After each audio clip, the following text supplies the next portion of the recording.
right here where this valley comes out, there's a natural waterway. It's a dry riverbed. That is called a wadi, W-A-D-I. If you went into that wadi, you would find there are rocks all over the place, but they've all been pushed out of the way to make a path. Somebody pushed all the rocks out of the way to make a path for wagons, apparently.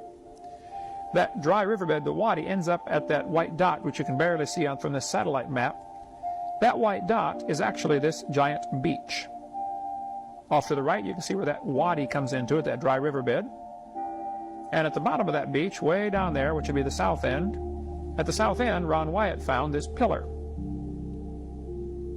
It had fallen down, half in the water. He and his sons dragged it out, scrubbed it off. A lot of it was eroded, but part of it was still readable.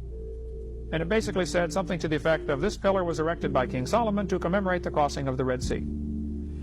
So they went and did some research. The National Geophysical Data Center in Boulder, Colorado has a map showing the depth of the water. How deep is the water?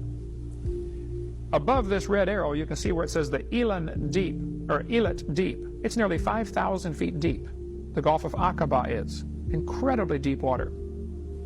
South of there is the Aragonese Deep, which again is nearly 5,000 feet deep. Right where that arrow is, there's a shallow place. It's only 900 feet deep, which is still pretty deep.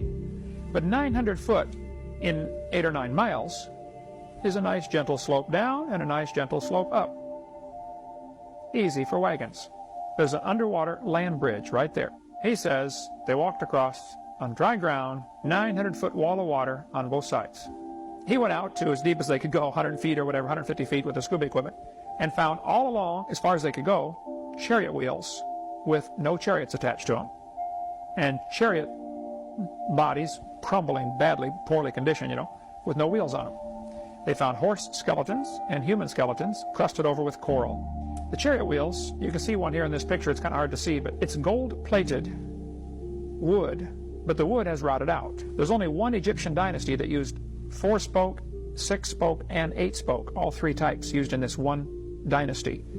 And all 3 are found down there, or something like that. If you look at the far right, this arrow is pointing to a mountain in Saudi Arabia called Jabal al-Lawz, which means Mountain of Laws.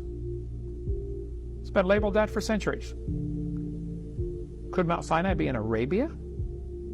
Well, let's see what the Bible says. Galatians chapter 4. Which gendereth the bondage which is Agar, for this Agar is Mount Sinai in Arabia. Hello, it's been there all along, folks. Okay. Why have they been looking in the Sinai Peninsula? That's not where it is. This is a picture of the mountain that apparently is Mount Sinai. The top of it is still black. This may be the place where Moses got the 10 Commandments. At the bottom, you can see an altar with a calf on it.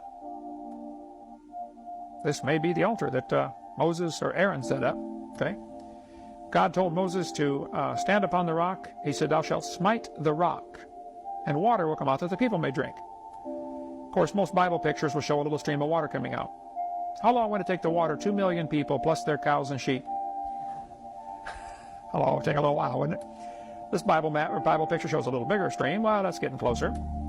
Actually, this building is from a picture taken from a half-mile away. This rock is as tall as a 5-story building. It is split right down the middle. Ron says this is the place, this is the rock that's split in half. And water came pouring out. You can see erosion marks. It'd be worth getting his video if you want to really study more on this, called the Evidences video, or Discoveries, I think it is, Ron Wyatt Discoveries. Really good.